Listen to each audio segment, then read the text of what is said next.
Anteriormente habíamos visto, o terminado mejor dicho, de ver las eigenfunciones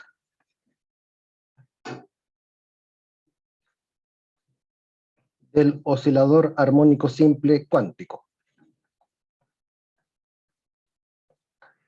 Vimos que en general estas eigenfunciones, por ejemplo, para un cierto nivel de energía E sub n, h igual a h barra omega por n más un medio, tenían la siguiente forma para un oscilador armónico unidimensional.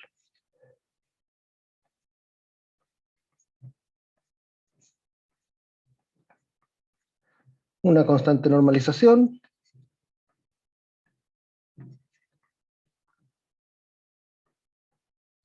una n factorial, también parte de la normalización,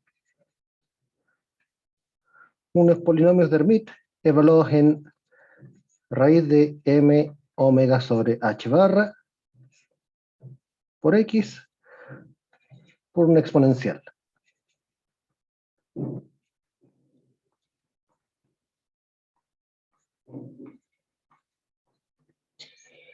Así eran estas funciones que uno las expresaba en términos de la posición.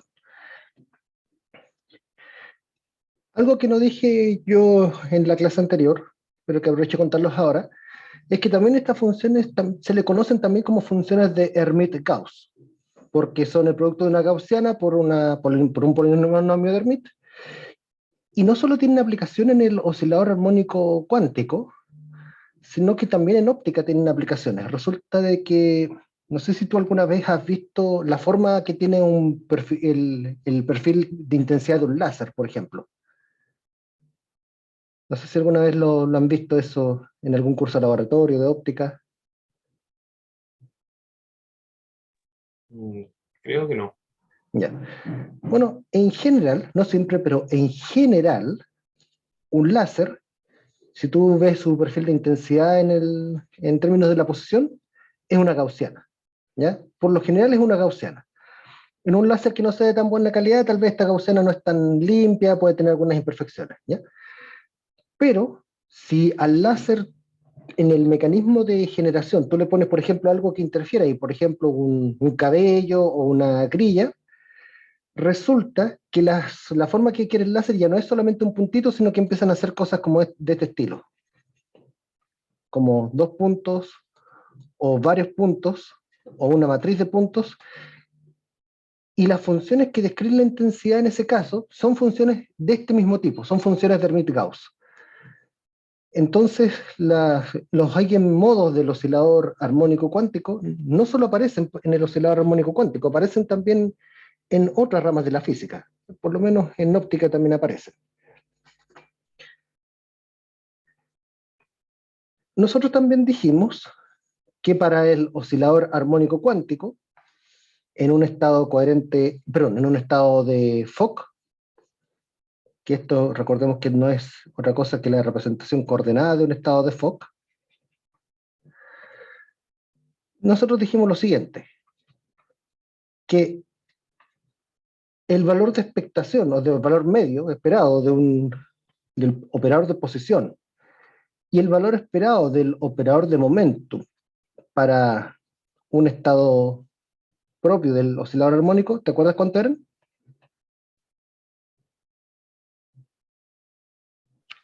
Sí, era la integral. Claro, ¿sí? ¿Y el resultado de eso? Era 0. 0. En ambos casos era 0. ¿Ya? Efectivamente se calcula con la integral, pero insisto, hay una forma más fácil de calcularlo sin integrales, ¿ya? Y la idea es que en la tarea ustedes busquen cuál es esa forma. Y de verdad que es mucho más fácil que hacerlo con la integral, ¿ya? Piensen en notación de Dirac, ¿ya? Ahora, aquí recordemos algo de que esto de aquí, ¿cómo se interpreta? Que se interpreta como que si se realizan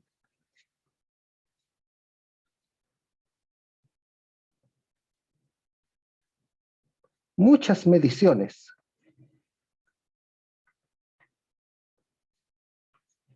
tanto de el operador posición o del operador de momentum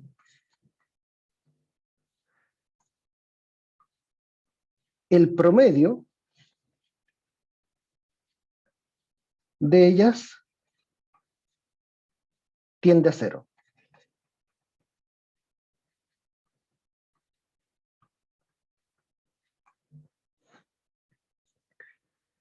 Así es como interpretamos el hecho de que los valores esperados den cero, ¿ya? Ahora, no debemos confundir porque hay una cierta similitud con el oscilador armónico clásico,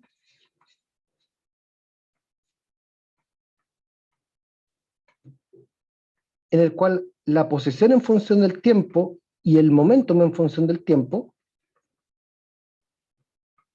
también dan ceros, pero estos en cambio no son el promedio de muchas mediciones, sino que estos son promedios temporales.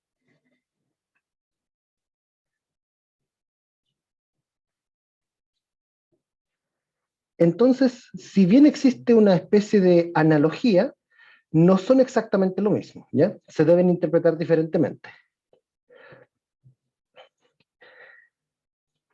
Ahora, nosotros no hemos hablado mucho acerca de la evolución temporal de un oscilador armónico.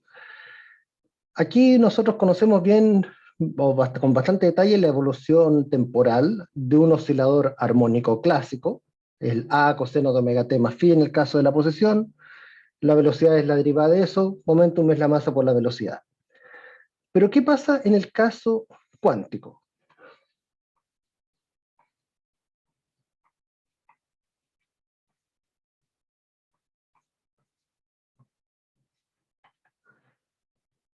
Supongamos que estamos ocupando el cuadro de Schrödinger, ¿ya? En el cual, ¿quiénes evolucionan ahí? Los estados. Los estados. ¿Cómo evolucionan los estados? Eh, Según cómo se construya el operador de evolución temporal. ¿Ya? Muy bien.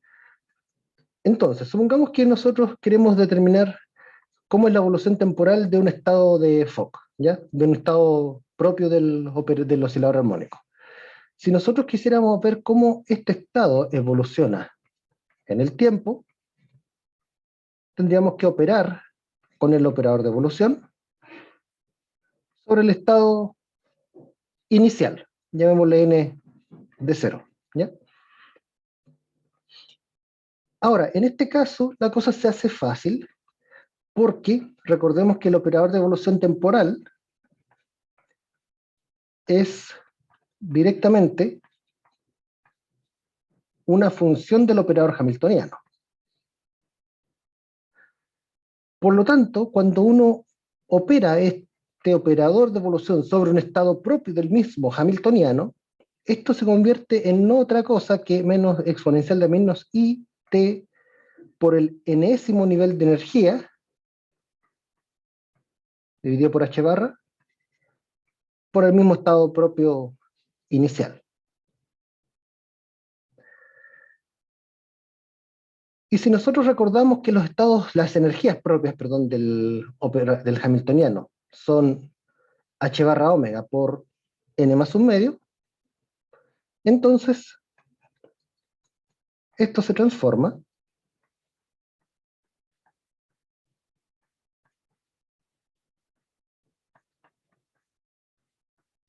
en esta expresión.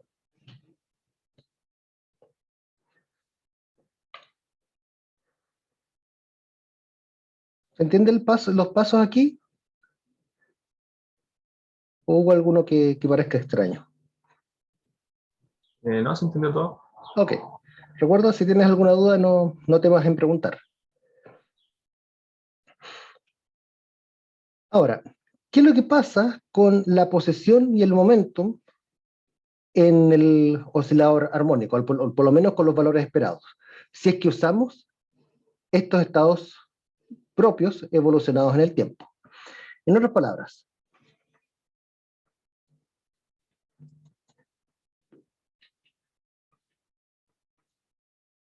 ¿cuánto sería esto?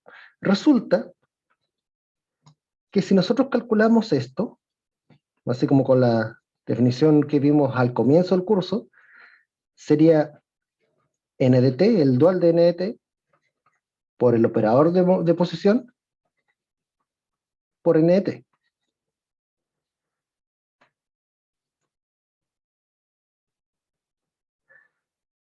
Pero n de t es el n del comienzo por esta fase. Así que era la más i omega t por n más 1/2 por el estado de Fock inicial, x, y aquí también estaría el estado de Fock inicial por la fase.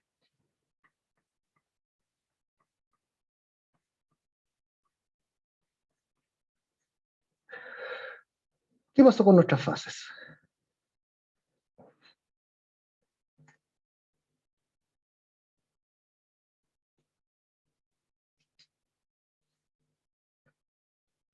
Se dan las fases. Claro, se van las fases.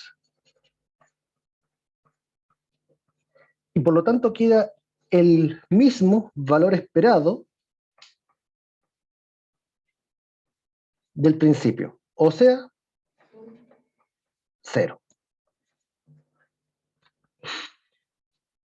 Y conste, con el operador de momentum pasa exactamente lo mismo.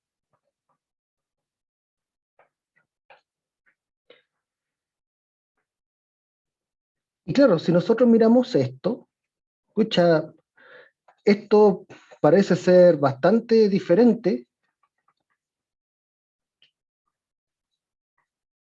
del famoso A coseno de omega t más phi de la mecánica clásica. Entonces, claramente, si bien uno puede encontrar una analogía entre algunos valores medios en el hecho de que consideren algunos ceros, la verdad es que el comportamiento temporal de los valores medios de la posición y del momentum para los estados propios del operador hamiltoniano son muy diferentes de cómo se comporta la posición y momentum medios del oscilador armónico clásico. Este otro también es diferente.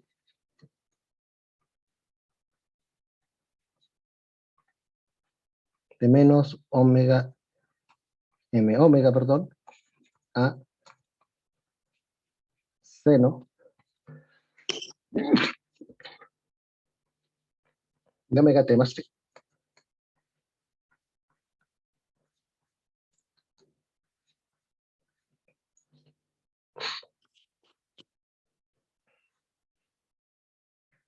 Entonces, en conclusión, podemos decir, ¿sabe qué?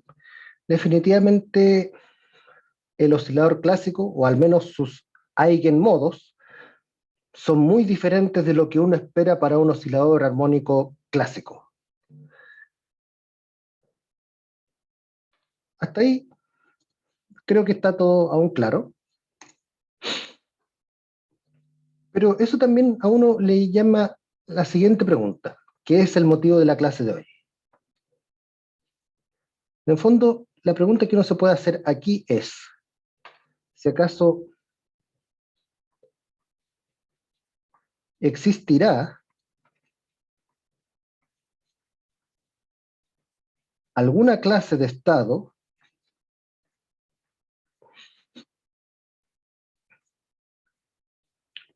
me refiero cuántico,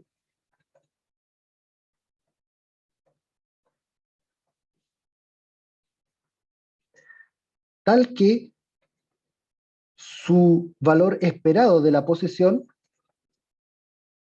coincida o sea más o menos similar a lo que uno espera del caso clásico.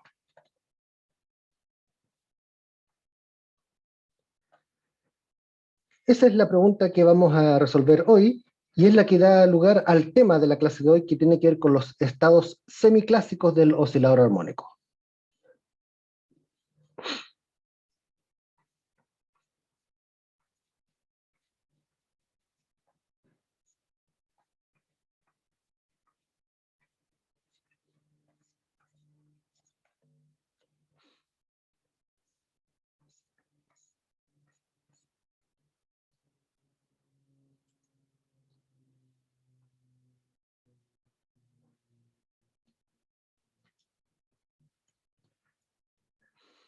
Entonces, para ello, primero comencemos recordando algunas de las cosas que nosotros vimos cuando comenzamos a ver el oscilador armónico.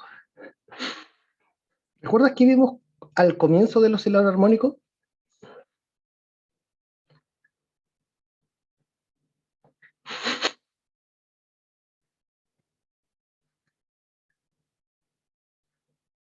¿O algún concepto, no sé si relativamente nuevo?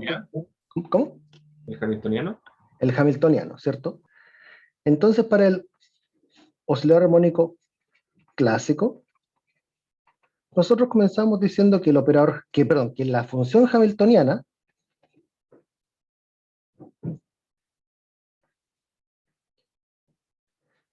era simplemente esta, donde aquí esta P y esta X minúsculas corresponden a las variables de posición y momentum lineal en el caso clásico. No sé si tú recuerdas que habíamos introducido una especie como de amplitud adimensional, un alfa.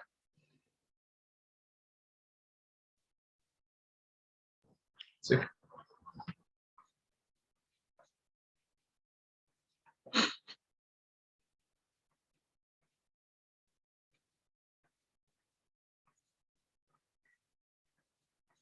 Introdujimos una especie de amplitud adimensional alfa. Y en particular nosotros al principio hablamos del módulo de alfa, pero después vimos que era posible permitir que este alfa fuese una función compleja, de modo tal que esta función en sus partes real e imaginaria tuviese información tanto de la posición de la partícula como del momentum lineal.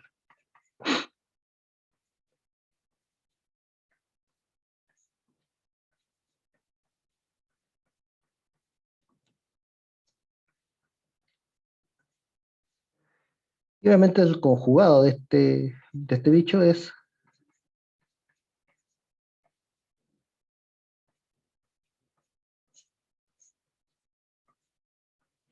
x de t menos i sobre m omega por el momentum lineal. Esta amplitud compleja era importante porque, entre otras cosas, nos permitía después cuantizar fácilmente el operador hamiltoniano. De estos alfa y alfa conjugados que salían los operadores A y adaga, los de creación y destrucción. Y al mismo tiempo también, con con esta amplitud adimensional, era que uno podía escribir el hamiltoniano, la función hamiltoniana clásica, como h barra omega por módulo de alfa al cuadrado. Entonces esa era un poco la idea de esa amplitud adimensional, de que uno pudiese expresar la energía en términos de la frecuencia natural del oscilador y alguna constante relacionada con la amplitud.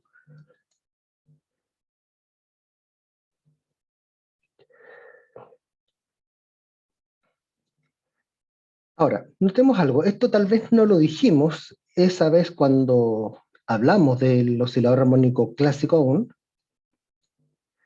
que es lo siguiente. ¿Qué pasa si nosotros reemplazamos con las expresiones que conocemos del oscilador clásico?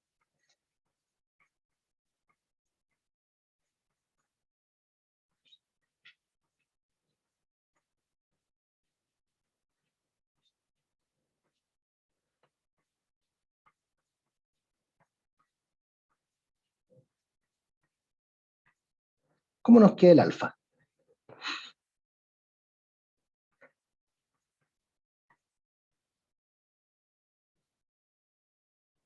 No es necesario que me diga el resultado final, podemos ir paso por paso. Raíz de omega m partido en 2 h barra. Uh-huh. Tenemos el x sería a coseno de omega t más. ¿Sí? Bien. Sería más I a seno de omega t más.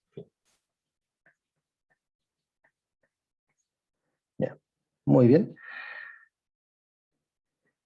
¿Es posible escribirlo en forma más concisa?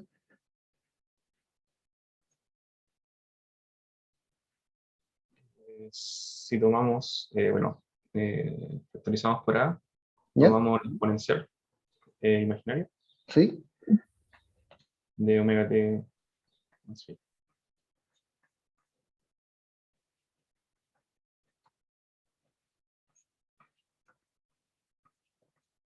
Entonces, efectivamente queda de esta forma bastante simple. Una cantidad que contiene la posición del momentum y vemos que depende armónicamente del tiempo. Y es más, si nosotros además consideramos que alfa, en función del tiempo, es esto, entonces esto también podemos escribirlo como alfa 0 por e a la i omega t.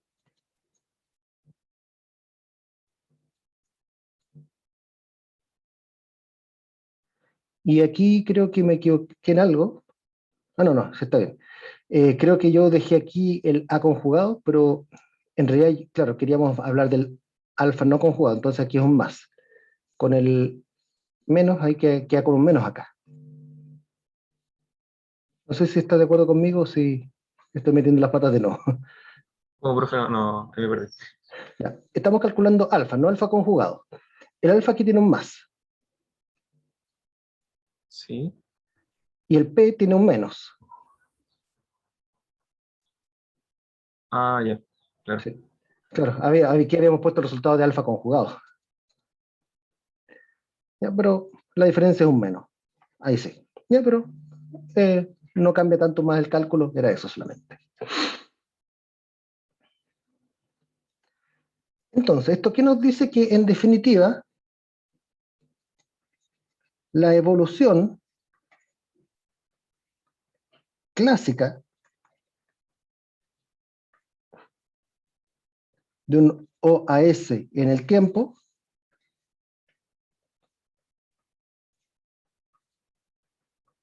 puede ser descrita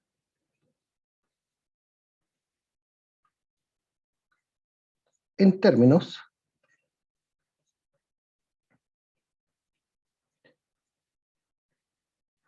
de un único parámetro complejo.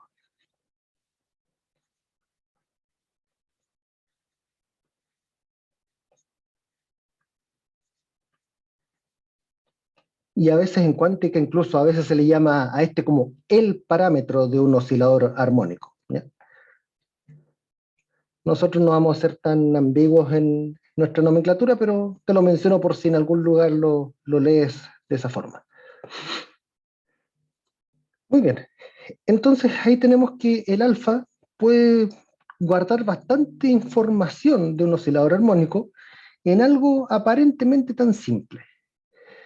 Ahora, si nosotros también miramos estas dos ecuaciones originales, la de alfa y alfa conjugado, nosotros podemos ver que podemos encontrar cuánto vale x, cuánto vale p, en función de alfa y alfa conjugado.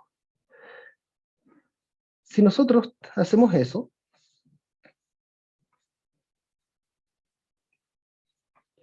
podemos escribir x de t, perdón,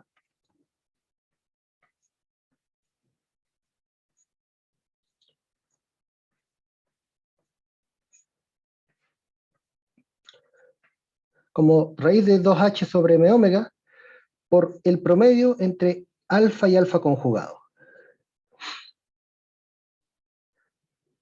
La suma de un número con su conjugado, ¿qué es lo que da?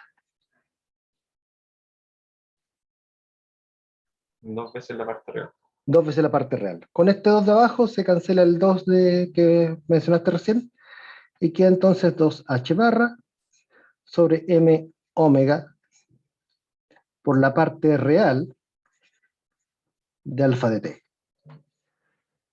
Y en el caso de P, del momentum lineal, ocurre algo más o menos parecido. Uno puede escribir el momentum lineal como 2m h barra omega, factor de alfa menos alfa conjugado. ¿Y esto qué es?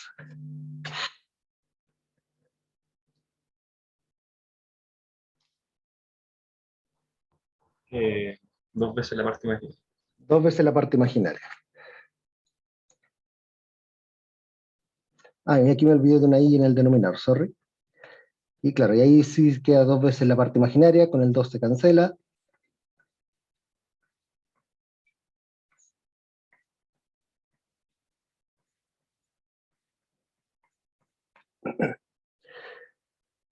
Entonces de esta forma tenemos la energía, que es h barra omega por módulo de alfa al cuadrado, y tenemos posición y momentum en función de alfa. Súper bien.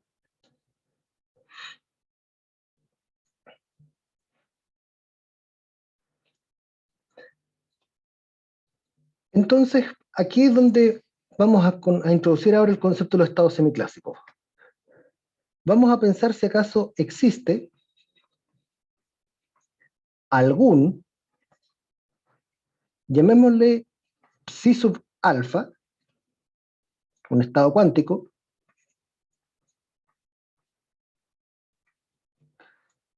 tal que, por ejemplo,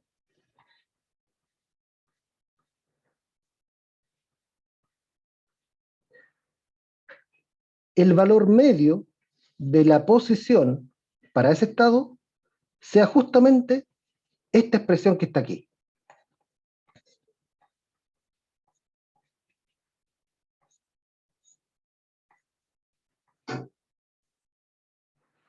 Que el valor medio del momentum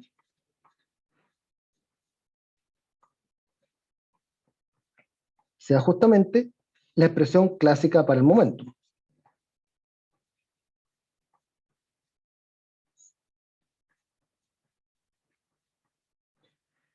Y que también el valor esperado para la energía sea también el que uno espera clásicamente para la energía.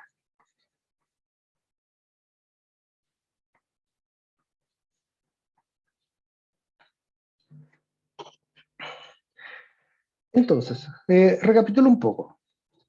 Lo que estoy diciendo yo es, ok, tenemos toda la descripción clásica del oscilador armónico clásico, y nos estamos preguntando si acaso existe algún estado cuántico que emule el comportamiento clásico. Que el valor medio de la posición dé igual que el clásico, que el valor medio del momentum dé igual que el clásico, y lo mismo para la energía. Y aquí cuando hablo de los valores medios me refiero a que el valor medio de muchas mediciones en el tiempo de la posición dé algo que emule la posición en el tiempo y no el promedio temporal de la posición, que era el cero que habíamos visto antes. Entonces esa es la pregunta que motiva la clase de hoy. ¿Se entiende bien la motivación hasta aquí o algo que no quedó claro?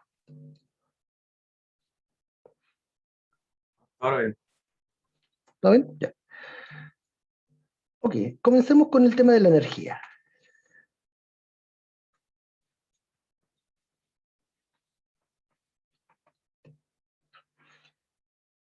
Para este estado, llamémosle semiclásico, que va a ser este estado que va como a emular el comportamiento clásico de un oscilador, tendríamos que el valor medio sería en realidad este.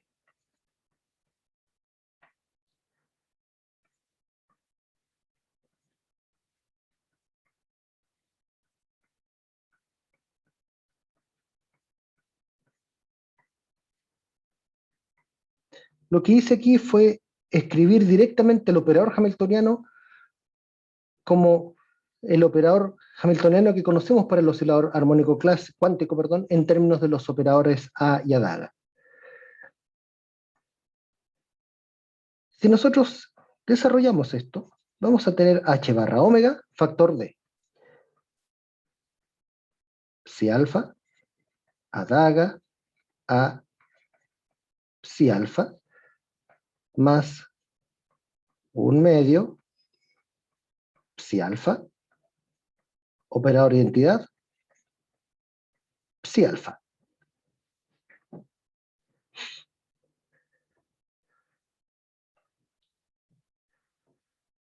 Y aquí tenemos h barra omega. El primer término, puedes darte cuenta que en el fondo es este vector y su traspuesto conjugado acá, su dual. Entonces, el primer término dentro del paréntesis no es otra cosa que la norma al cuadrado del operador de destrucción sobre este estado psi alfa. Y por otro lado, el operador de identidad deja todo estado tal cual, así que esto queda 1/2.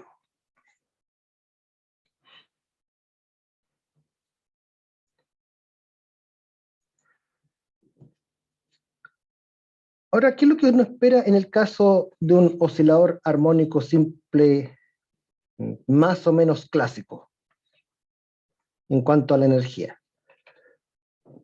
Uno esperaría que la energía en general fuese mucho mayor que h barra omega medios. H barra omega medios es una cantidad ínfima, considerando que h es del orden de 10 a la menos 34. Esta energía, perdón, para algo clásico, debería ser despreciable en relación con el primer término. Entonces, nosotros esperaríamos que este valor medio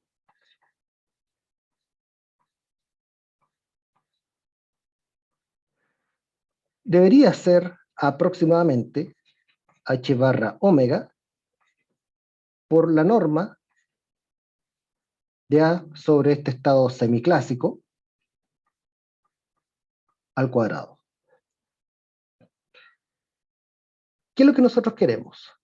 Nosotros queremos que ojalá este estado tenga la forma, perdón, no este estado, que este valor tenga la forma h barra omega alfa cuadrado del módulo. Entonces nosotros aquí vamos a imponer que esto sea igual a h barra omega por módulo de alfa al cuadrado.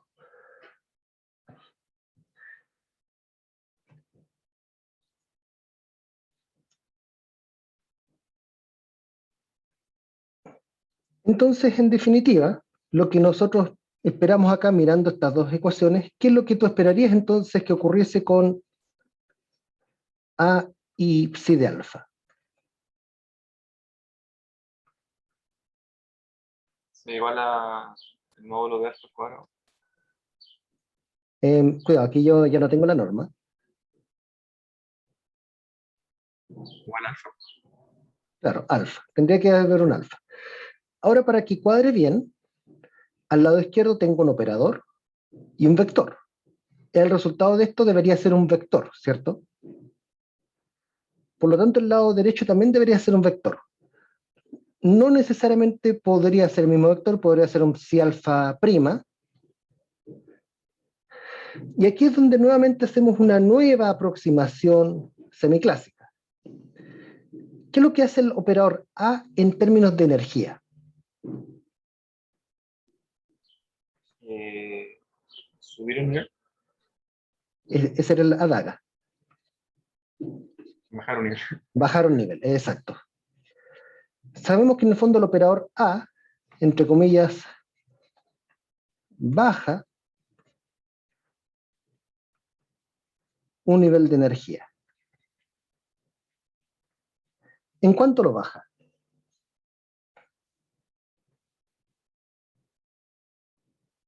¿En cuántos joules, por así decirlo?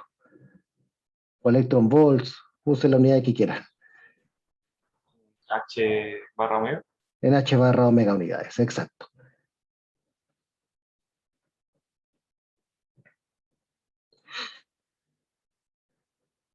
Pero H barra omega, a niveles clásicos de energía, ¿es siquiera medible?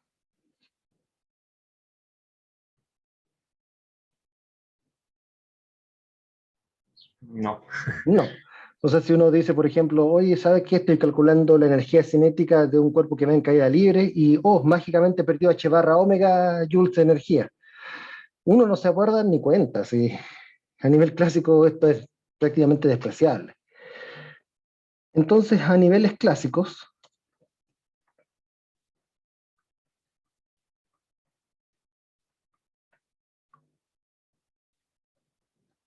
esta pérdida es despreciable.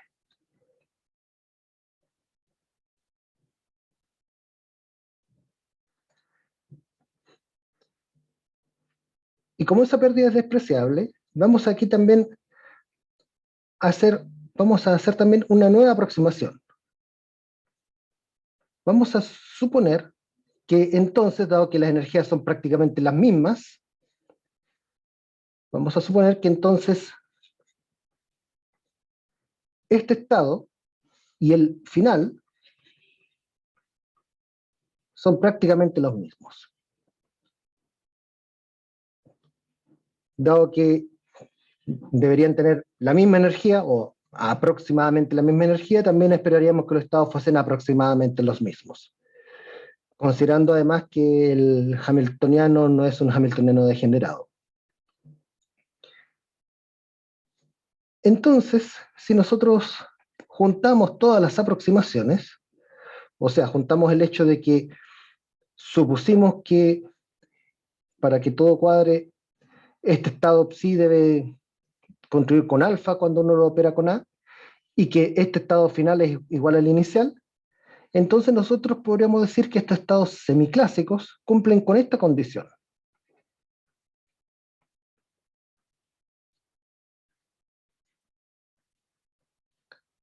O mejor dicho, aproximadamente, si es que uno quiere ser un poquito más riguroso con la notación. Esto que tenemos acá, ¿qué es exactamente? ¿Qué tipo de problema es?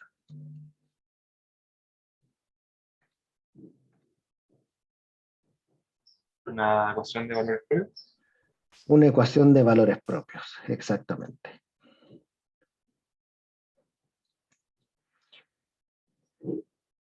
Este es un problema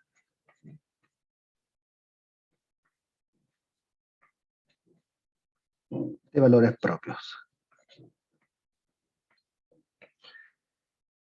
Ahora también la forma de esta misma ecuación motiva un cambio de notación.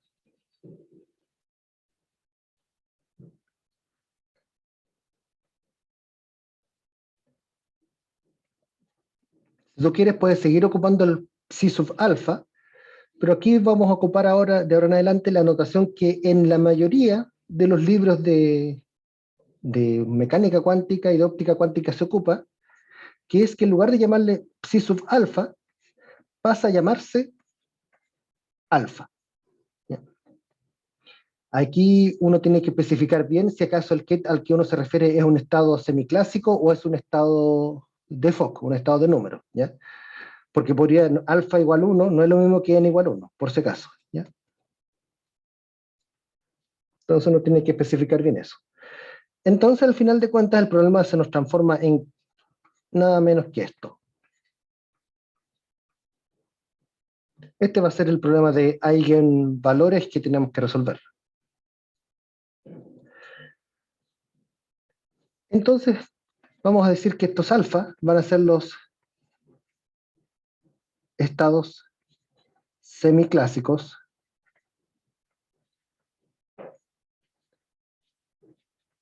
del oscilador armónico simple cuántico.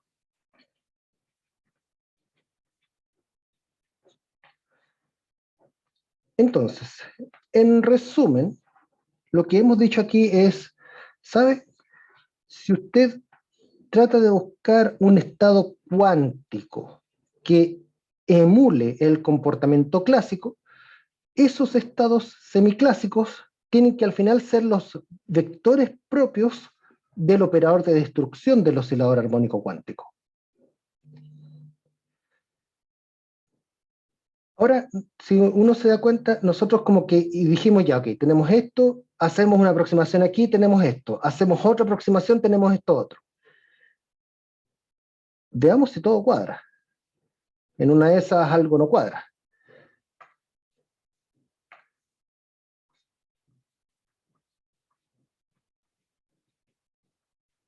Vamos a chequear. Veamos cuánto da el valor medio del operador hamiltoniano para ese estado alfa.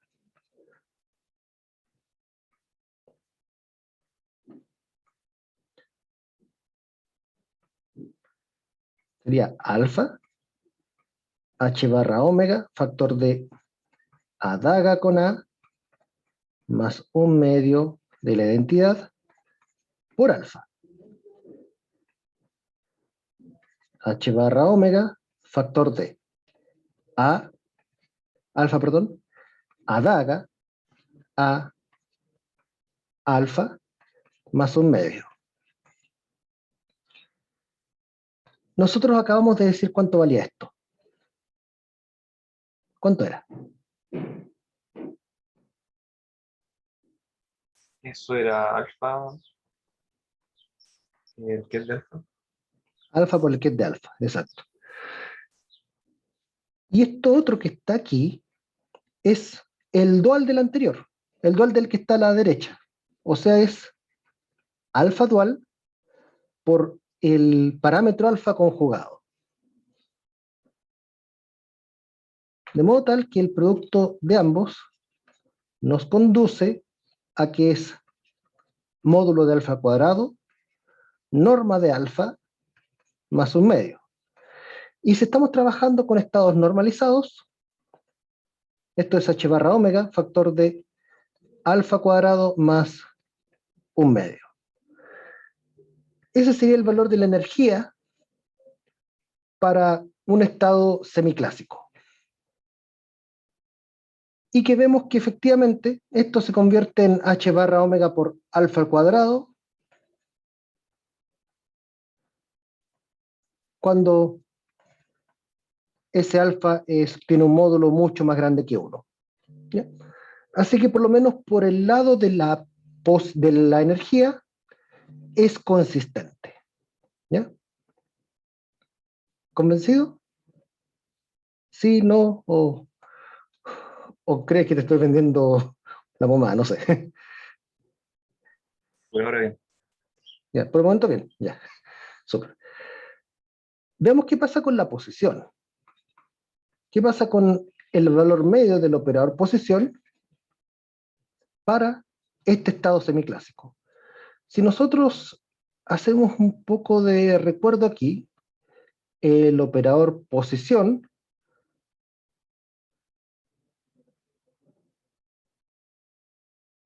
¿dónde lo tenía?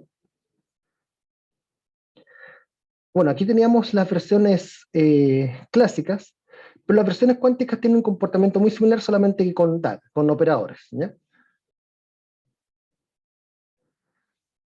Entonces, en el caso de X,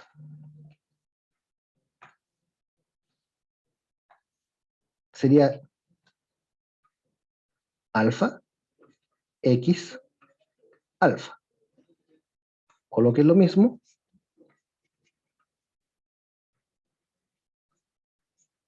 h barra sobre m omega, alfa,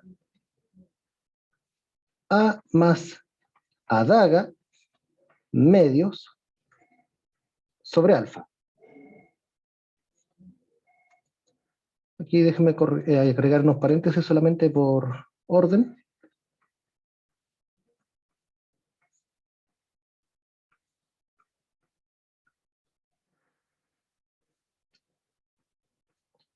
Y continuemos haciendo el desarrollo.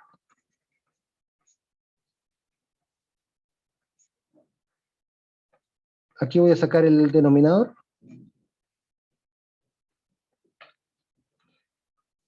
Y aquí queda el sándwich de alfa con cada uno de estos dos operadores que están dentro.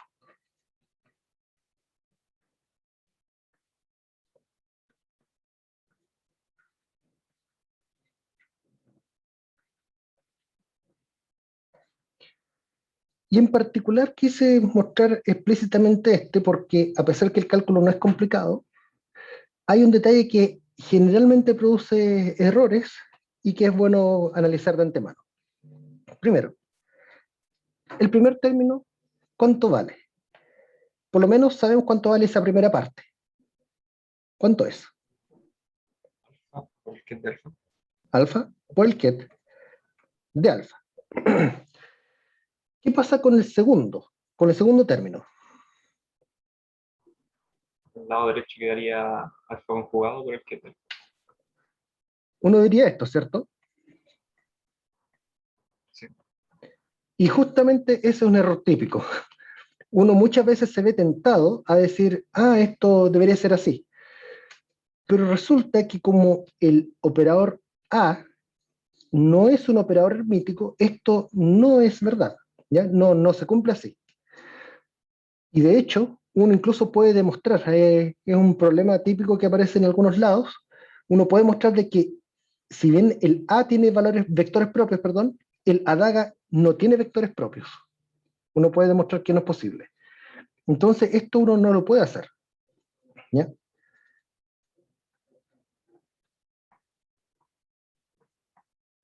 Esto no se puede. Pero hay otra cosa que sí se puede hacer, El lado izquierdo. el lado izquierdo. Porque el lado izquierdo es el dual de lo mismo que aquí yo coloqué en naranjo. Y por lo tanto eso sería el bra de alfa por el valor propio alfa, pero conjugado.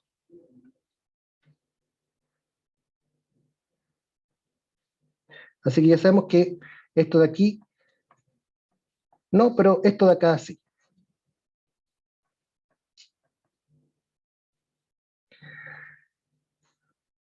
Y bueno, nuevamente considerando que los alfas son vectores normalizados, lo que vamos a tener entonces aquí va a ser 2h barra sobre m omega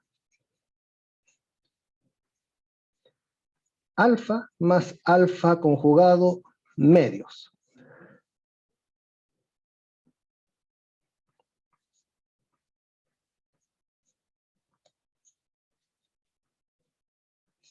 Y esto, todo lo que está dentro del paréntesis, es igual a la parte real de alfa.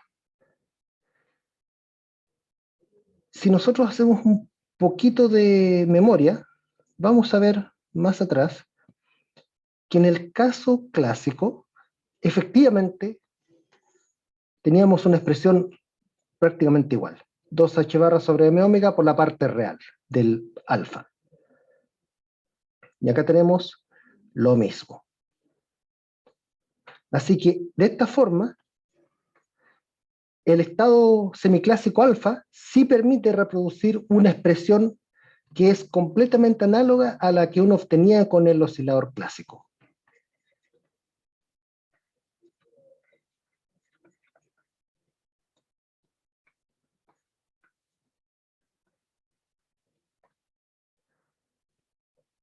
¿Se entiende la idea?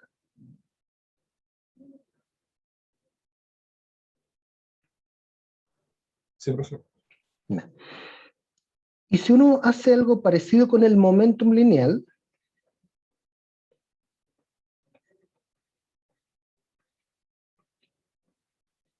uno también va a llegar a esta expresión. 2h barra m omega por la parte imaginaria de alfa, que de hecho es la misma de la variable momentum en el tiempo del oscilador clásico.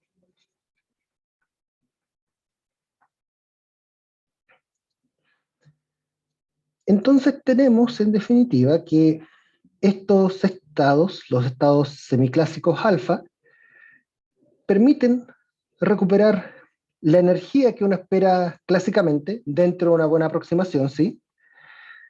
Pero permiten en forma exacta recuperar las expresiones clásicas de posición y momentum lineal. Entonces, definitivamente, la conclusión que podemos sacar de aquí es que los estados alfas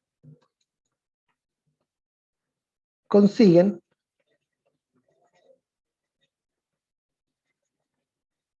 emular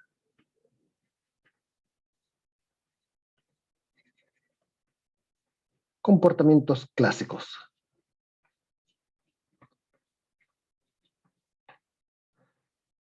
Donde estos alfas son no otra cosa al final que los vectores propios del operador de creación, perdón, de destrucción.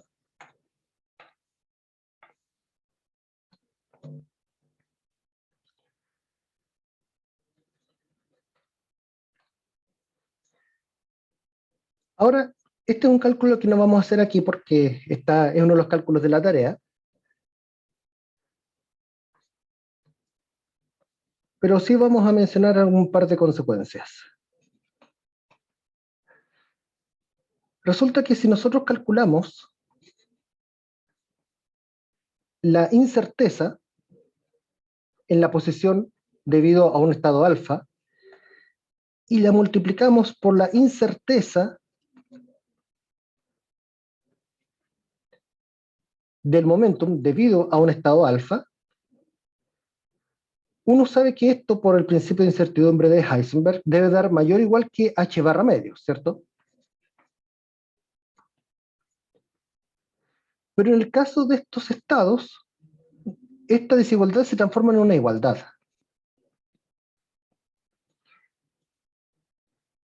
En otras palabras, los estados alfa saturan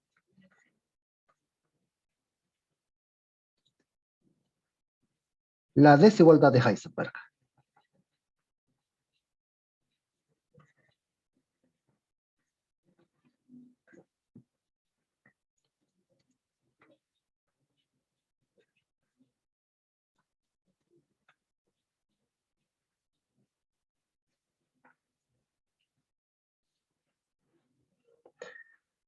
Ahora, por lo mismo también es que estos estados son también llamados estados de mínima incerteza, ¿ya? Porque al final de cuentas, el producto de ambas incertezas adopta el mínimo valor posible permitido por la mecánica cuántica. Para la mayoría de los estados, esto generalmente es un mayor. Sin embargo, para estos estados alfa, justo resulta ser la igualdad. Justo resulta en tener la mínima incerteza conjunta, si queremos llamarle, permitida por la mecánica cuántica.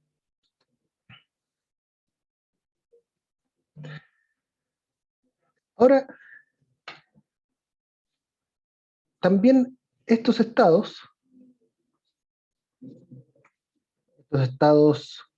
semiclásicos,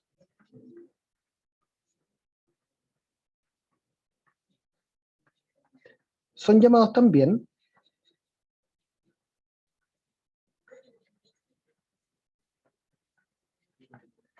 estados coherentes.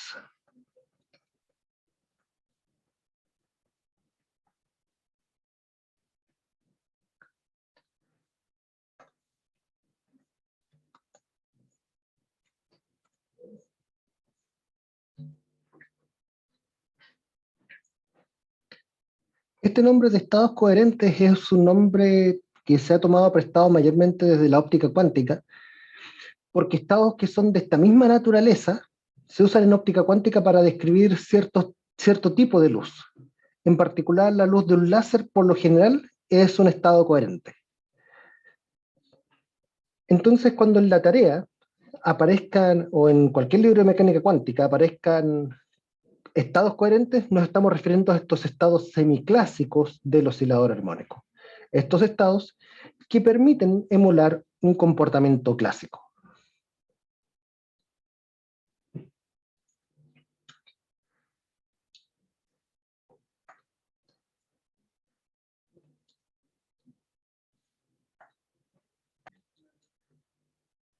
Ahora, hemos hablado mucho acerca de que estos estados son vectores propios del operador de destrucción, pero hasta ahora no hemos dicho nada respecto de qué forma tienen estos estados, de cuáles son sus coeficientes, cómo uno los podría escribir explícitamente, por ejemplo, en un computador, etc. No hemos dicho nada de eso. Así que la pregunta aquí es, ¿qué forma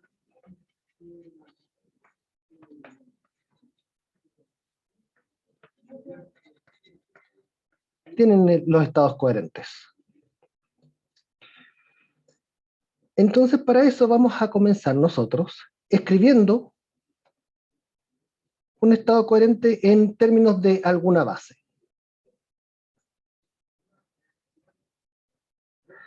Y naturalmente, dado que estamos describiendo el oscilador armónico, naturalmente uno podría ocupar como base los estados propios del hamiltoniano.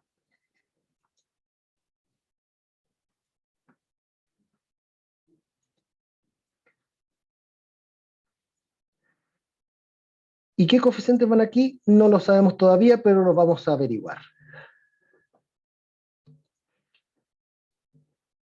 Entonces, ¿qué es lo que sabemos por un lado? Sabemos que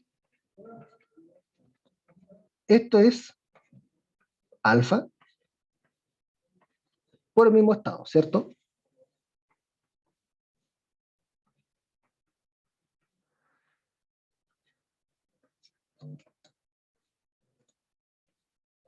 Pero ¿cuánto vale esto otro? ¿Cuánto vale el A cuando actúa sobre cada uno de los estados de Fock? Aquí hay una constante, no importa que no sepa la constante por ahora, pero ¿qué es lo que pasa con el estado? Baja una unidad. Baja una unidad, correcto, y aquí la constante que aparece es raíz de n. ¿Bien? Entonces, lo que vamos a hacer ahora va a ser escribir esto mismo, pero incluyendo estas dos condiciones que tenemos acá. Entonces, alfa por alfa, perdón, A por alfa tiene que ser igual a alfa por el mismo ket. Entonces ahora vamos a escribir la descomposición que propusimos aquí arriba. A por la superposición de los estados de Fock. Aquí voy a colocarle n sub 1, porque como voy a ejecutar sumatorias a ambos lados para que no se me confundan los índices. Y al otro lado también voy a tener otra sumatoria.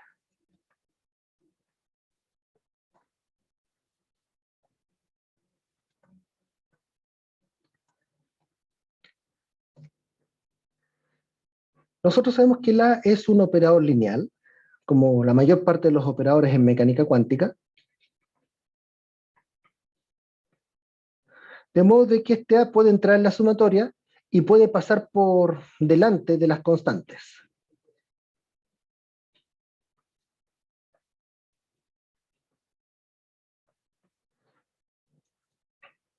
Acá el alfa es una constante, uno la puede colocar donde uno quiera. Solamente por conveniencia la voy a colocar dentro de la sumatoria.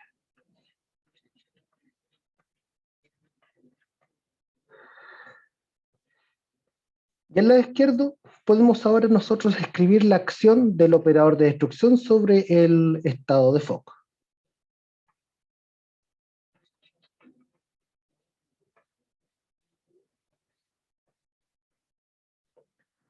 Que esto es raíz de n1 por el estado, pero bajado en una unidad. Y al lado derecho queda tal cual.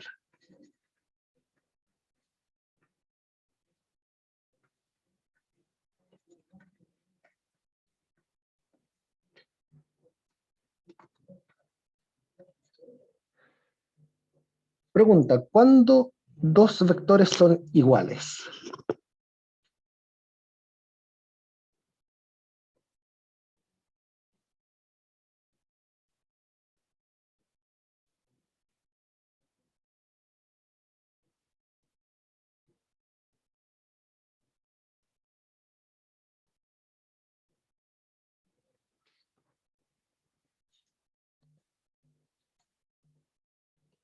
¿Alguna de sus...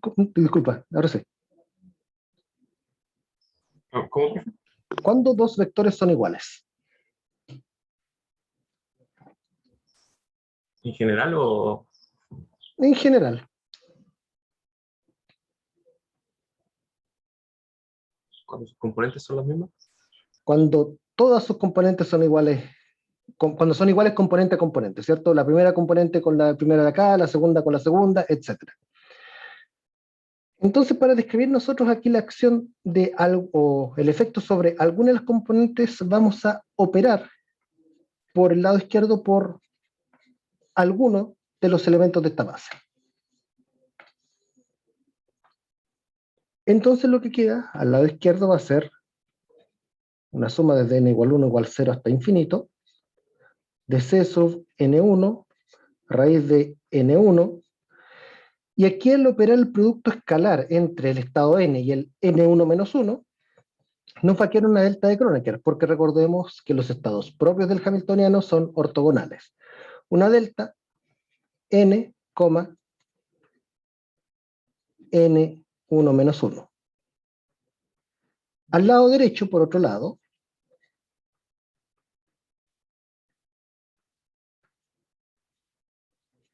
nos va a quedar aquí una delta n, n2. Voy a empezar por el lado izquierdo, derecho, que es el más fácil. El lado derecho, simplemente la sumatoria es una sumatoria sobre casi puros ceros, excepto cuando n2 vale n. Así que aquí queda simplemente alfa por c sub n. El n2 pasa a transformarse a n. Acá, esta sumatoria, en el fondo solamente me permite que sobrevivan los términos tales que n sea igual a n1 menos 1. O lo que es lo mismo, que el 1 pase por el otro lado y que sea que n1 sea igual a n más 1.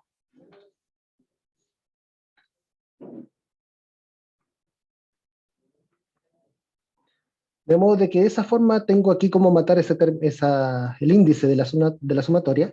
Me queda c sub n más 1, n1, que ahora ya sabemos que es n más 1, por raíz de n1, que ya sabemos que es n más 1. De modo de que ahora tenemos una relación de recurrencia entre los coeficientes del estado coherente.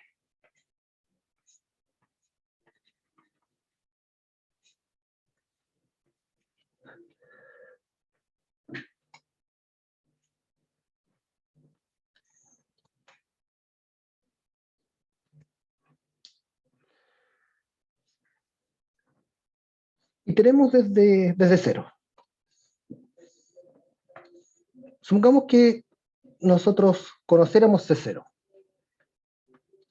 Si tenemos C0, podemos conocer cuánto vale C1, que sería simplemente alfa sobre raíz de 1 por C0. Y si tenemos C1, podemos conocer cuánto vale C2, que sería alfa sobre raíz de 2 por C1. Pero reemplazando el C1 que tenemos aquí, nos quedaría alfa cuadrado sobre raíz de 2 por 1 por C0.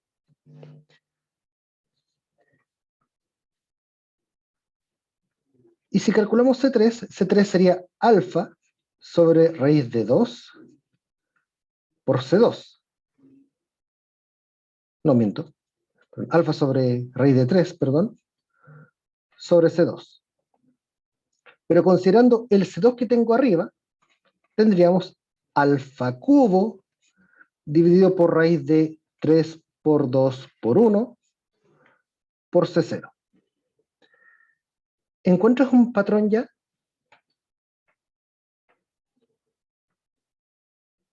Cn igual a alfa elevado a n, Alfa elevado a n. partido en raíz de n factorial, no de n. Sí, n factorial, Sí, n factorial de C0. por C0. Entonces, de esta forma, nuestro estado coherente tendría la suma de los Cns, pero los Cn ya sabemos que son proporcionales a este C0.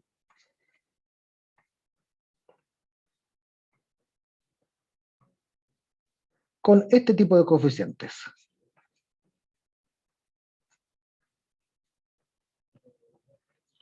¿Cómo sacamos el C0?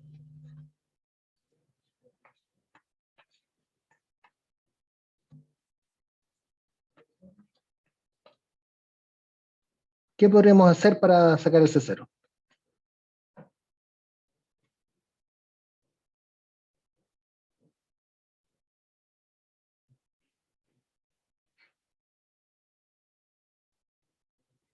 No te pido el resultado, te pregunto en el fondo el método.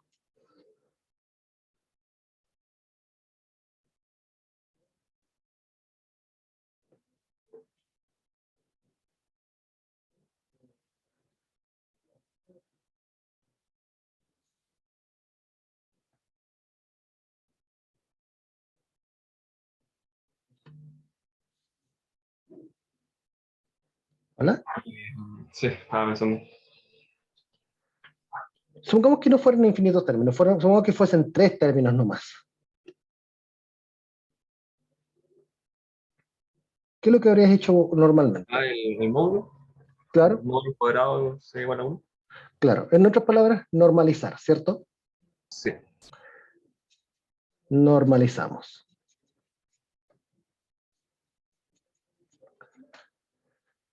Bueno, resulta que si uno normaliza, uno encuentra con que C0 tiene que ser exponencial de menos alfa cuadrado medios. Es una suma infinita, pero es una suma infinita que converge, ¿ya? Cuando hagan la normalización va a converger. Y de hecho, uno de los problemas de la tarea consiste en demostrar que esta constante es así. De esta forma, los estados coherentes pasan a tener esta elegante forma en términos de los estados de Fock.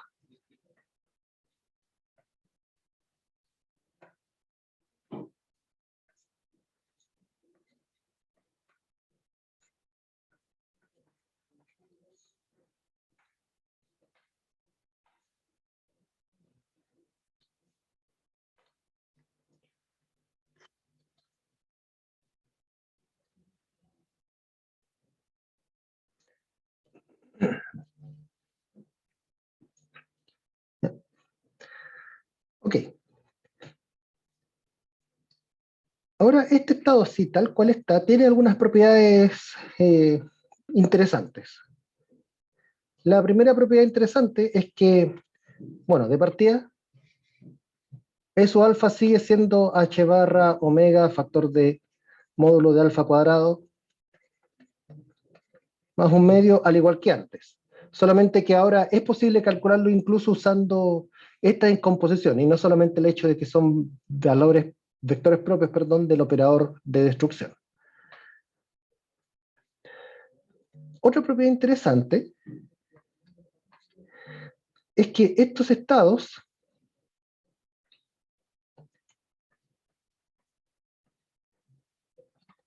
están bien definidos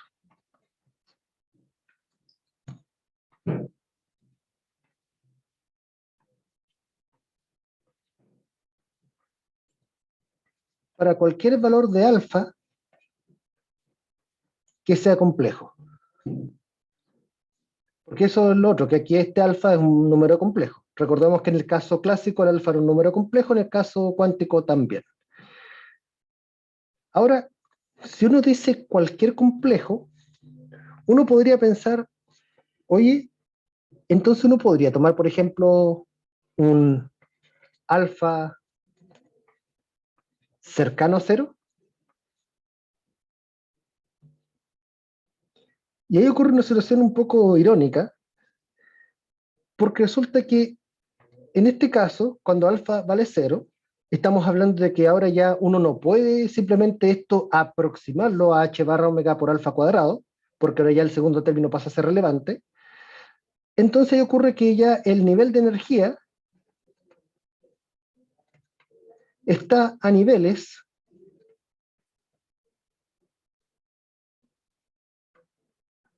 digamos, no clásicos,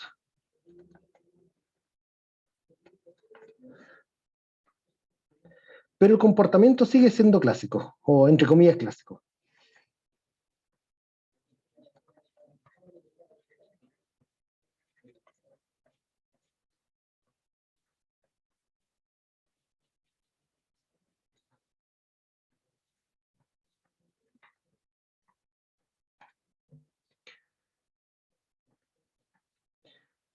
Resulta de que si nosotros miramos, salvo la energía que queda con un medio que ya uno no es tan fácil de aproximar, fijémonos, perdón, como se diga la palabra, sorry, notemos que el valor medio de la posición depende de alfa, pero es válido independientemente de si alfa es un número grande o un número chico. Sigue siendo válido. Y para P, si uno hace el cálculo, se va a dar cuenta de lo mismo, de que esta expresión sigue siendo válida, sea el alfa un número gigante o sea el alfa un número ínfimo a escala cuántica. Entonces, a pesar de que un alfa cercano a cero corresponde a energías a niveles no describibles por medio de la mecánica clásica, el comportamiento de las variables o de los valores medios de la posición de momentum sigue emulando bastante bien el caso clásico. Ahora hablemos también de energía. ¿Qué es lo que dice uno de los postulados de la mecánica cuántica respecto de los valores que podría obtener de la energía cuando mido un sistema cuántico?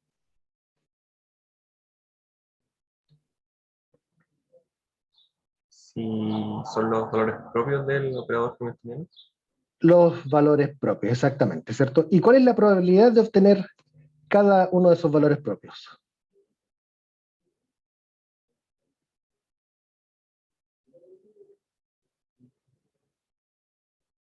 Según el postulado me refiero. Sí. A ver, cuando era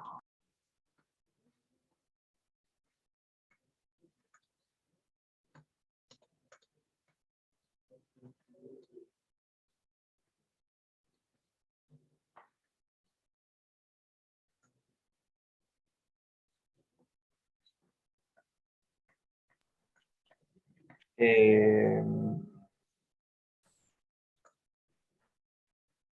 si eran degenerados o Supongamos que no es degenerado. En este caso el hamiltoniano no es degenerado. ser el sándwich entre el valor propio, ¿Ya? quiero decir, uno de los jets del valor propio con el estado, Con el estado. Correcto. módulo de eso, módulo cuadrado de eso. Muy bien. Y claro, si es degenerado, ahí uno tenía que definir el proyector del valor propio y ahí uno hacía el sándwich y en ese caso ahí ya no hay módulo cuadrado porque ya está incluido todo dentro. ¿Ya? En el caso de un hamiltoniano no degenerado, como es este caso, la probabilidad de obtener el enésimo nivel de energía cuando el sistema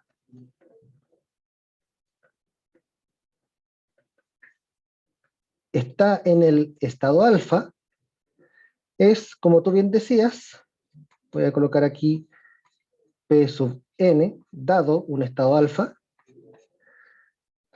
el sándwich entre el vector propio de la energía, el n, y el estado del sistema, que en este caso sería el alfa.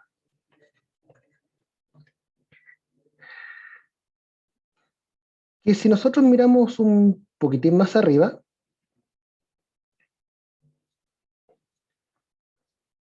un poquito que se me pegó el mouse, ahí sí. Este módulo al cuadrado sería en realidad cualquiera de los coeficientes que acompañan al n, pero al cuadrado. ¿Ya? O sea, que esto sería exponencial de menos alfa cuadrado por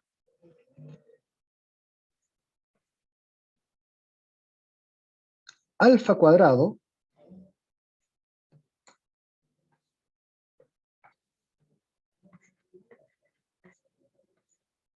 a la n dividido por n factorial.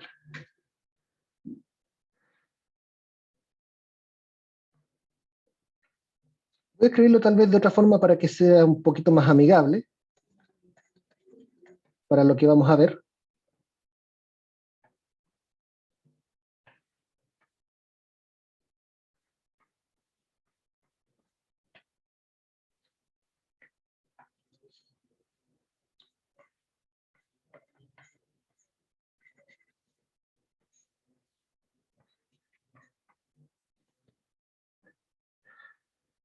Y tal vez de esa forma parece un poco oscura la expresión, pero no sé si alguna vez ustedes han visto esta otra expresión.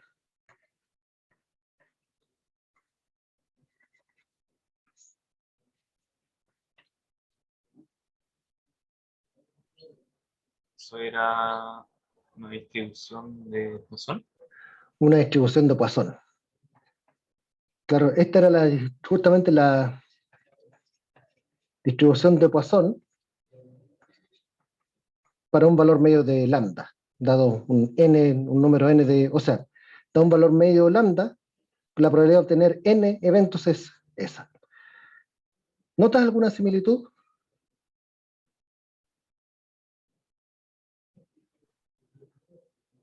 Sería lambda cuadrado, o sea, alfa cuadrado sería igual a lambda. Alfa cuadrado sería igual a lambda. Entonces, efectivamente, lo que tenemos aquí es que la probabilidad de obtener el enésimo estado de energía para un estado coherente alfa no es otra cosa que la probabilidad según Poisson de obtener n dado que el promedio de eventos, que el promedio, perdón, es igual a alfa cuadrado. En otras palabras, la estadística de un estado coherente es poissoniana.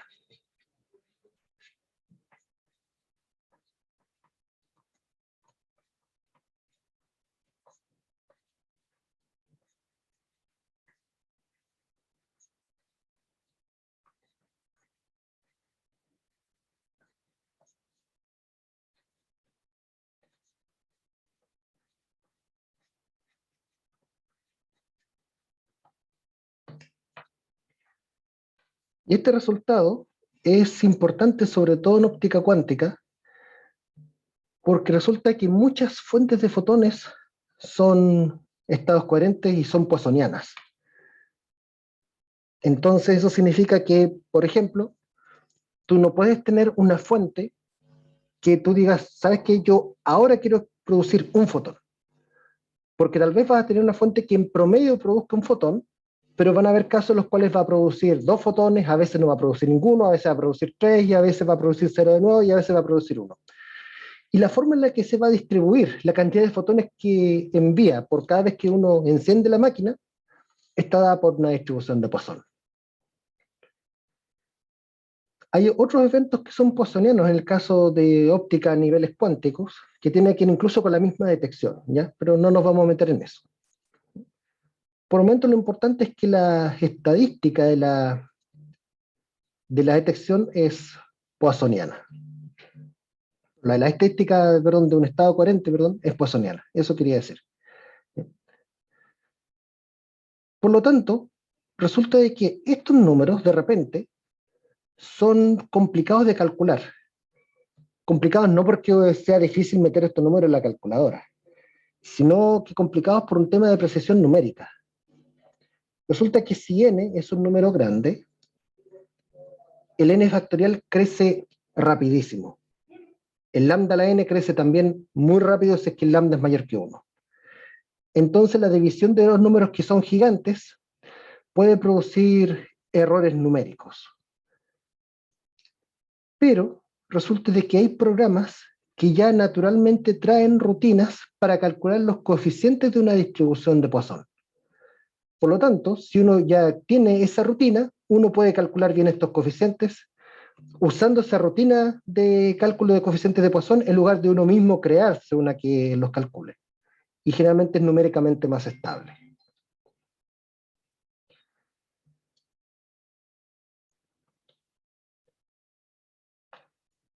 Ahora, dame un segundito.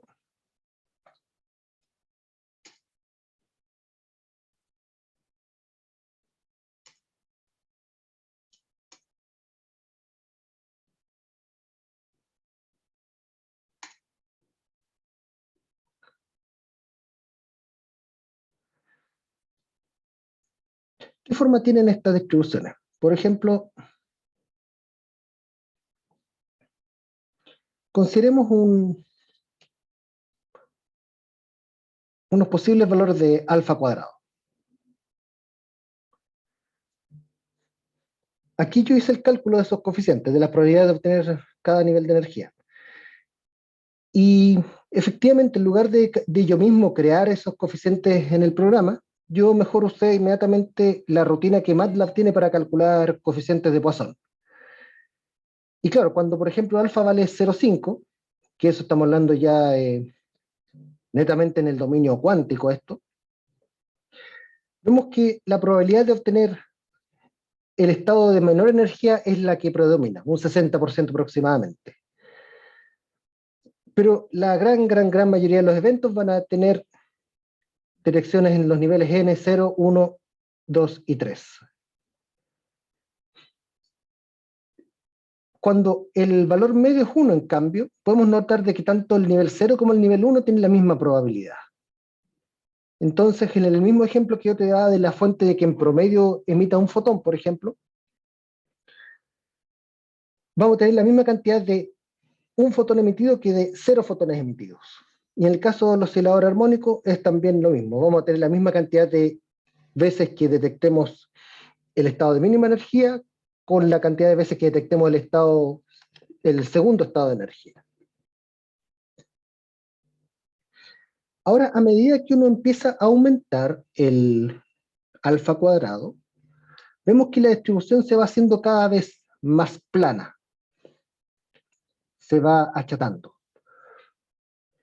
Y eso igual tiene sentido porque resulta que la distribución de Poisson tiene una varianza que es igual a la raíz del número. ¿Ya?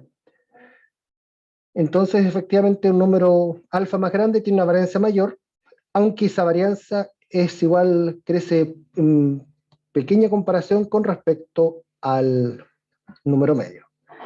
Y también vemos que a medida que aumentamos el alfa, la distribución de coeficientes se empieza cada vez a parecer más a una distribución normal, a una gaussiana.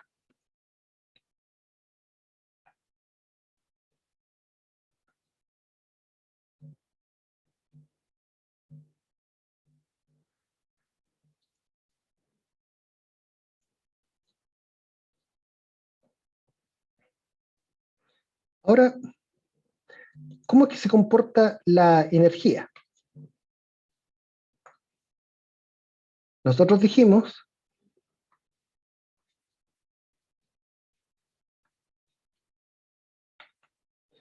que la energía tenía un valor medio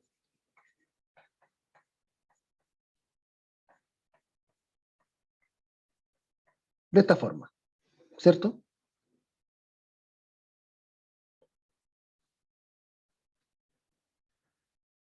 Y que cuando uno tiene un alfa muy grande, uno puede aproximarlo a h barra omega por alfa cuadrado. Resulta que si uno calcula cuánto vale delta H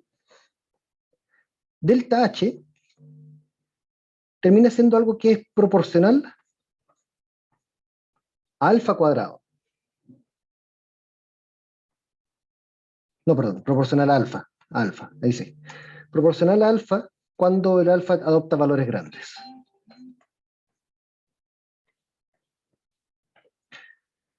Entonces, aquí ocurren dos fenómenos. En primer lugar, si tenemos energías altas, efectivamente la incerteza de la energía crece, ¿cierto?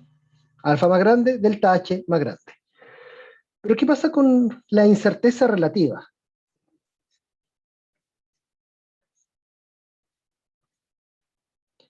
La incerteza relativa pasa a ser del orden de alfa dividido por alfa cuadrado más un medio. Y que si tenemos alfas mucho más grandes que cero, esto se convierte en 1 sobre alfa.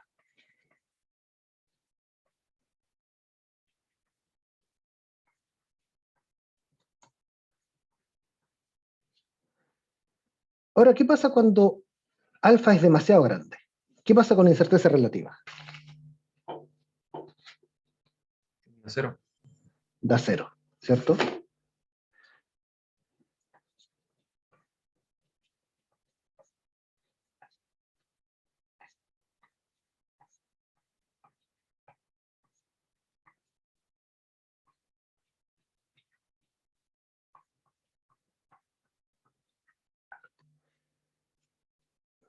Entonces, ¿qué es lo que pasa? La incerteza crece, sí, pero el valor medio crece aún más. Y eso hace que la incerteza sea cada vez menor a medida que el alfa crece. En otras palabras, cuando tenemos un alfa muy grande, uno puede hacer mediciones muy precisas de la energía. Porque claro, si bien la incerteza crece, pero en comparación con el valor medio es cada vez más pequeño. Entonces, en los estados coherentes uno puede obtener mediciones muy precisas cuando tenemos energías altas. ¿Consultas hasta aquí? ¿Dudas? ¿O algo que no se haya entendido?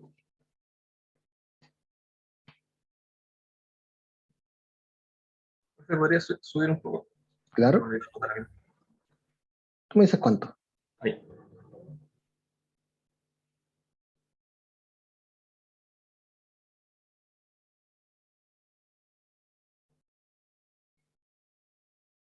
Eso nomás. Ok.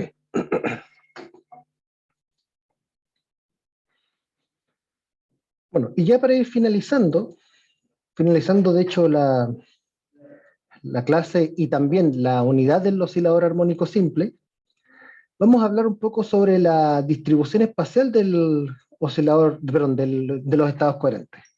En otras palabras, ¿qué forma espacial tienen los estados coherentes?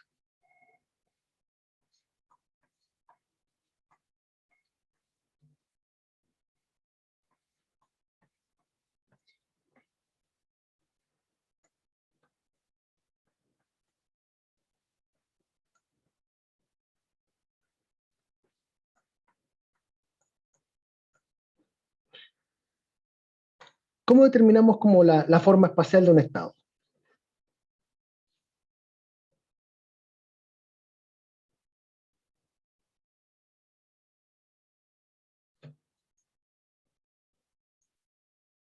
¿Cómo, profe? ¿Cómo uno determina como la forma espacial de un estado?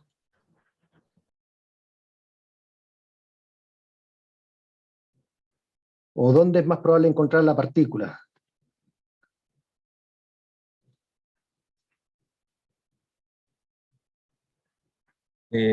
Sería con el módulo de la representación coordenada de la función de onda. Correcto. O sea, efectivamente sería el módulo al cuadrado de la función de onda, ¿cierto? La función de onda en representación de posición. O sea que para eso necesitamos primero saber cuánto vale esto, ¿cierto? Necesitamos saber esto. Y esto se calcula simplemente como proyectar el estado sobre la base de posición. Pero nosotros sabemos la forma del estado coherente en función de los estados de Fock. Sabemos ahora que este estado coherente tiene la siguiente forma.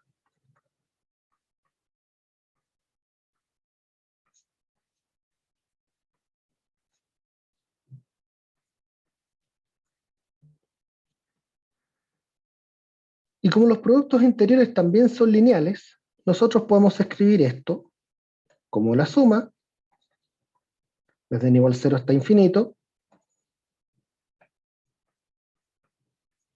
de alfa cuadrado medios, alfa a la n, dividido por raíz de n factorial, por x por n. ¿Y qué son estos bichos de acá?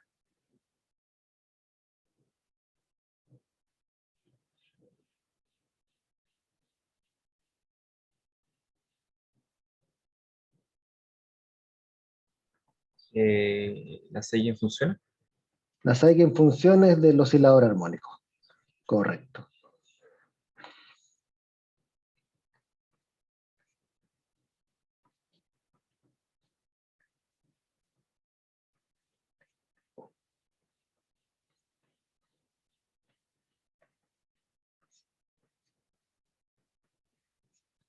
Y estas eigenfunciones ya las hemos visto. Al principio de la clase igual hicimos un recordatorio de cómo eran. Tenían la siguiente forma.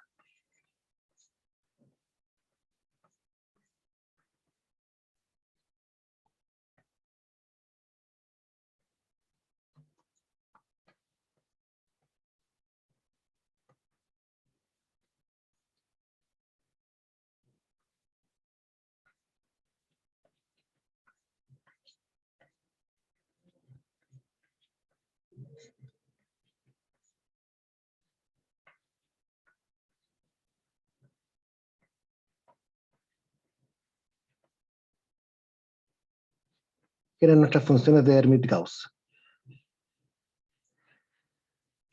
Ahora, si aquí uno hace un poquito de manipulación matemática, podemos sacar la constante que está elevado a un cuarto aquí.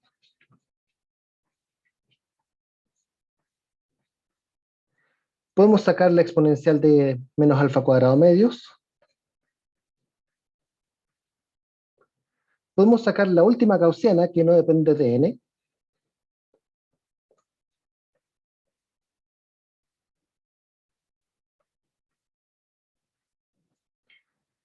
Y nos queda la sumatoria de partida. Con las raíces tenemos que los n factorial quedan sin la raíz.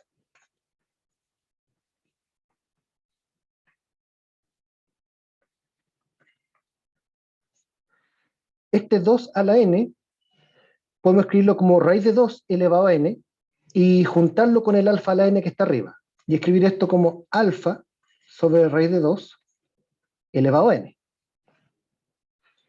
Y mantenemos los polinomios de Hermite.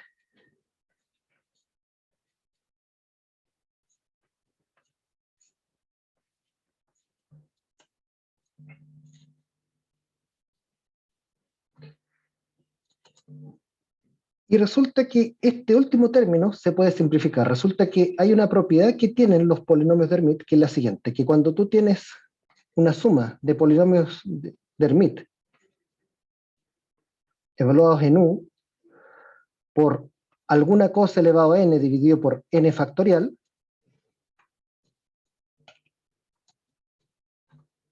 un segundito, esto se puede escribir de esta forma.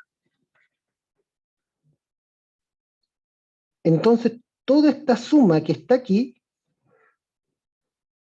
en lugar de ser una suma infinita, pasa a ser simplemente una exponencial. Y aquí me voy a saltar algunos pasos matemáticos, que puede ser un poco tedioso, pero no es difícil, es solamente sumar y restar con cuidado, después que uno aplica esta identidad sobre los polinomios de Hermite.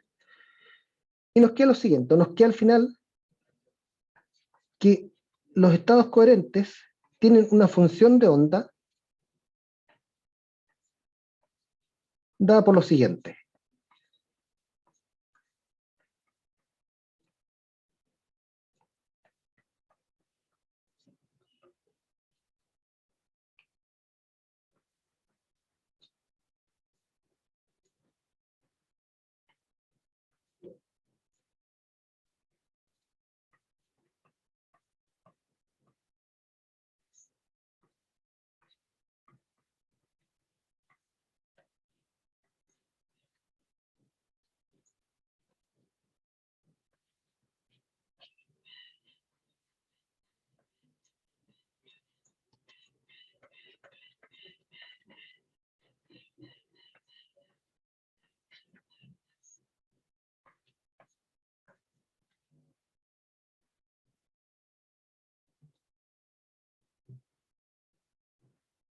Donde por si acaso ese alfa que está ahí, ese beta alfa, una fase que al final es constante, no es otra cosa al final que el valor medio de la posición, el valor medio del momentum, dividido por h barra.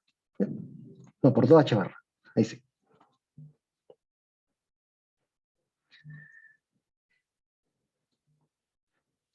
Entonces esta es la función de onda.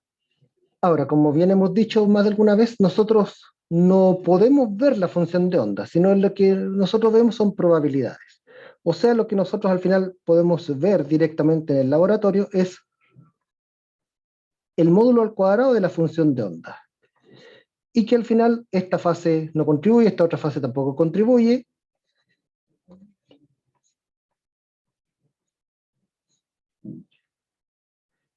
Y esto se puede escribir así.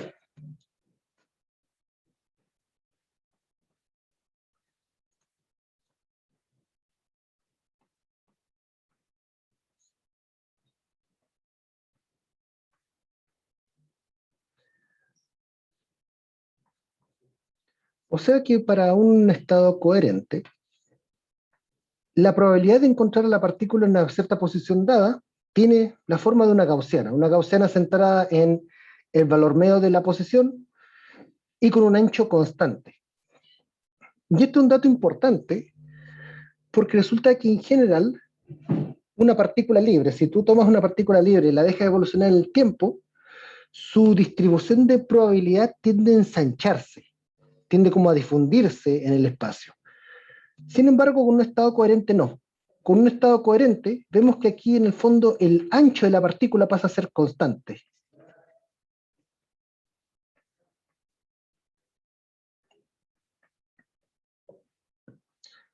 Y además, vemos que la posición está centrada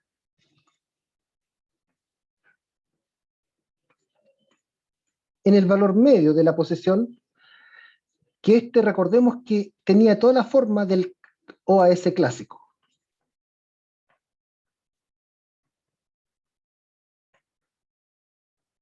Entonces, uno aquí podría pensar, oye, ¿y esto realmente se comporta como una especie de oscilador más o menos clásico? Vamos a ver algunas simulaciones. ¿Puedo cambiar de aplicación? ¿O estás copiando algo? No, también. Ya.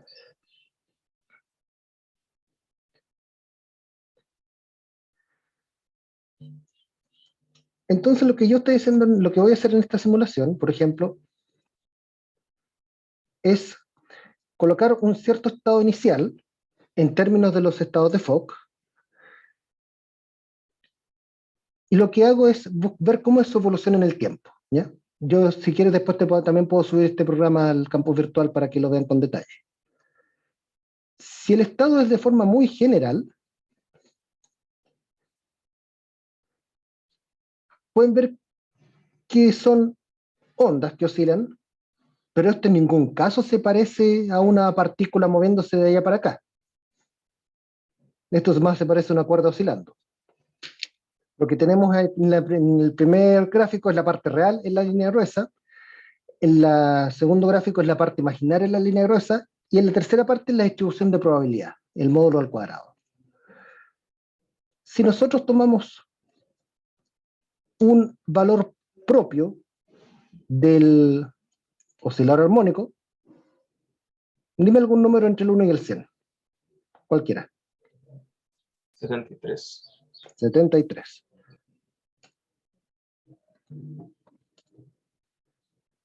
Vemos que efectivamente la distribución de posición se mantiene constante. Y claro, si es un valor propio, uno espera que esos sean los estados estacionarios, que sean como los modos normales de la cuerda, que esos eran fijos en el tiempo.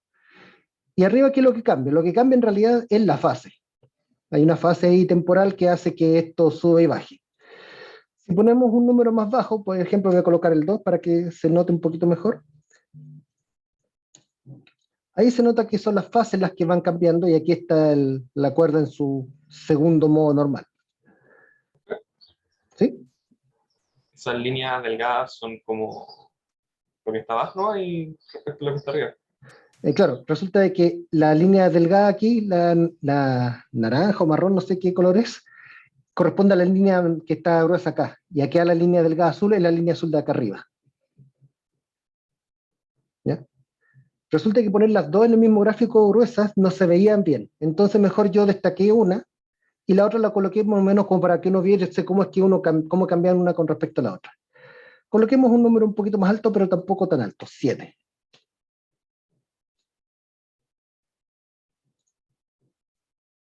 No, me equivoqué aquí.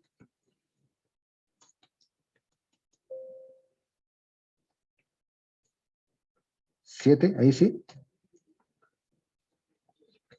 Ahí tenemos la cuerda en ese mono más con 7 cachitos.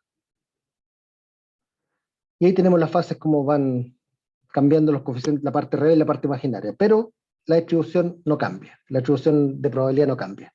En otras palabras, la probabilidad de encontrar la partícula se mantiene constante en el tiempo cuando el estado de la partícula coincide con un valor, con un estado propio del hamiltoniano. Pero ¿qué pasa si nosotros ahora colocamos un estado así como súper aleatorio? ¿Ya? Algo bien aleatorio. Un desde n igual 0 hasta 78, pero con coeficientes complejos aleatorios en cada caso.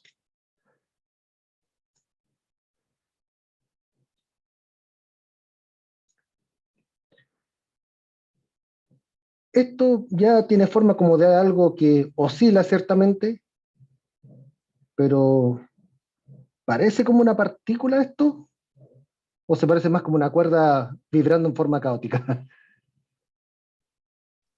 No se parece nada. Claro, no se parece nada a una partícula, parece más como una cuerda que la estaban haciendo vibrar en forma bien irregular.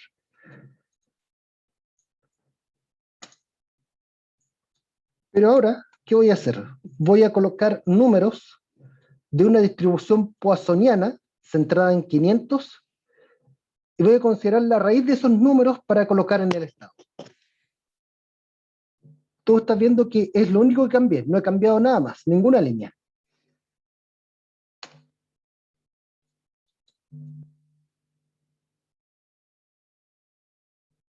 Y fíjate la forma que tiene ahora al menos la distribución de probabilidad.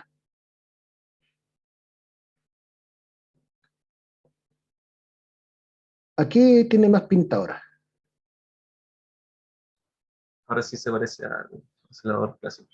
Ahora sí se parece a un oscilador clásico. Uno podría decir, ya mira, efectivamente podríamos hablar de una partícula que tiene un ancho igual a la diferencia, a la distancia entre estos dos puntos y que eso se va moviendo de un lado para el otro como un oscilador clásico.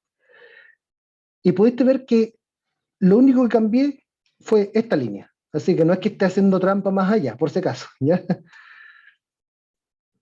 Dame algún otro número entero, o no necesariamente entero, pero algún número entre 0 y 200. Puede ser decimal también. 93,8. 93,8.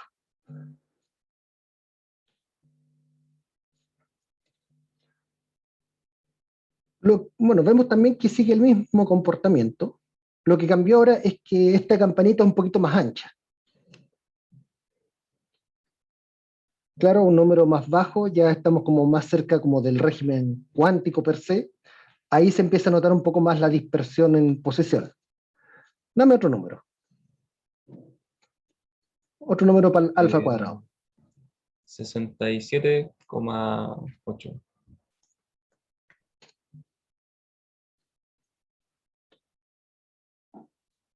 Vemos ahora que las oscilaciones aquí ya no son tan seguidas una al lado de la otra, ya como que da para diferenciar entre dos máximos consecutivos, el menos en la parte real y en la parte imaginaria. La distribución de probabilidad sigue siendo como una partícula, o comportándose como una partícula clásica. Dame un número bajo ahora, bien bajo.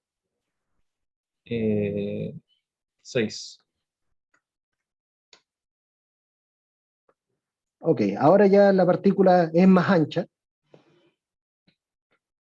pero sigue teniendo la forma como de un oscilador. Entonces ahora ya estamos como bastante lejos de los límites clásicos y sin embargo en un estado coherente o un estado poissoniano sigue emulando bien la estadística clásica. Y para finalizar voy a colocar un 0,5. Claro, con 0,5 estamos hablando que la energía es muy baja, por eso la partícula se mueve muy lento, y ahí efectivamente estamos en un régimen cuántico per se, y por eso también la partícula es tan ancha. Hay bastante incerteza en la posición, bastante incerteza en comparación con los números que típico de acá, porque aquí vemos que la posición está entre menos 3 y 3 mayormente, mientras que, por ejemplo, cuando teníamos 50, la posición estaba entre menos 12 y 12. Eso también cambia. Entonces, definitivamente no es tanto el cálculo matemático como la simulación numérica muestran que un estado coherente efectivamente se comporta muy similar a una partícula que oscila de un lado a otro como si fuese un oscilador armónico simple clásico. Y es por todo eso que a los estados coherentes se les llaman estados semiclásicos. Ok, consultas, dudas o algo que no haya quedado claro. Profe, ¿y en el laboratorio o con un láser, cómo funcionaría eso de los estados? Bueno, resulta que en este caso, lo que en el láser, ya lo que se interpretan como variables de posición y momentum ya no son exactamente posición y momentum, son otras cantidades, por ejemplo, intensidad y fase, por ejemplo, y que también tienen una relación parecida en cuanto a la dispersión, de que tienen mínima incerteza, y el módulo de alfa en ese caso, lo que representa es algo que es proporcional al número de fotones por pulso. ¿Ya? Por ejemplo, si tú tienes un láser pulsado, un láser que en lugar de ser continuo va emitiendo pulsos de luz, el número medio de fotones por pulso vendría siendo igual al alfa cuadrado, módulo de alfa al cuadrado. Entonces, en un láser, por ejemplo, típico, ese alfa puede ser de millones o de billones o quintillones, pero en un experimento de óptica cuántica con fotones individuales, ahí puedes tener un alfa cuadrado igual a 0.1, por ejemplo, si tú necesitas que haya solamente un fotón en el montaje al mismo tiempo, o puede ser 0.9 o puede ser 1.2 si es que tú necesitas un poco más de fotones.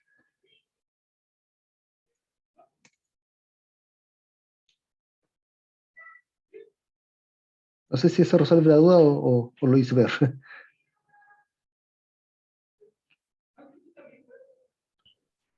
Profe, pero relacionando con el láser más simple que podríamos tener, como el que se compra en la feria. Con lo que se compra en la feria. En ese caso, uno podría hablar como de una cantidad de, bueno, no hay un pulso, porque en ese caso es continuo, pero igual uno podría hablar de una especie como de flujo de fotones por segundo. Entonces igual uno podría definir una especie como de un alfa cuadrado, como la cantidad de fotones por segundo en que en promedio están pasando por el láser.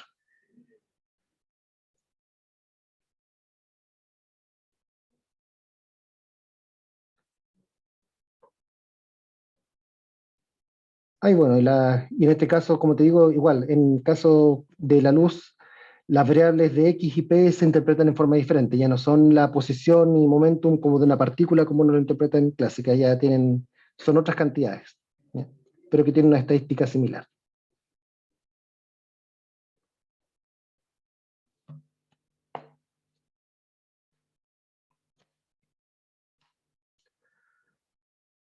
Ok, no sé si hay alguna otra consulta. ¿No? Ok, bueno, entonces dejamos la clase de hoy hasta aquí y con esto hemos finalizado la unidad del oscilador armónico cuántico. Con esto ahora ya ustedes tienen todo lo necesario para hacer la tarea número 3. Y mañana tenemos una clase de recuperatoria, ¿cierto? A las 3. Sí. Ya. Ahí vamos a comenzar a hablar sobre momento angular, cómo se escribe el momento angular en mecánica cuántica. ¿Ya? Eso, nos encontramos mañana entonces.